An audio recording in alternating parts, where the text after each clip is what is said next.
Take a look at this ARM7 code. Can you predict what happens to the 0 flag?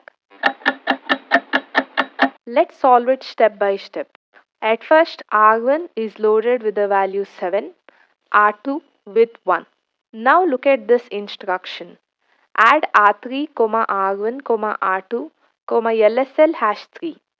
Before addition, R2 is shifted left by 3-bit positions. That is the value 1 shifted left by 3 times, and the result you obtain is 8. So the instruction becomes R3 equal to 7 plus 8. That gives R3 as 15. Now the final instruction TEQ R3, hash 15. TEQ is nothing but test equivalence, which performs a bitwise XOR and updates the flag. So 15 XORed with 15 will be equal to 0, and whenever result is 0, the 0 flag is set. So after execution, Z equal to 1.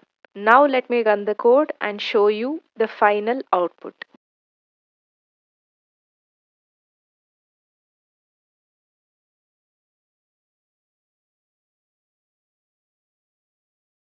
As you can see, Z flag is set as 1.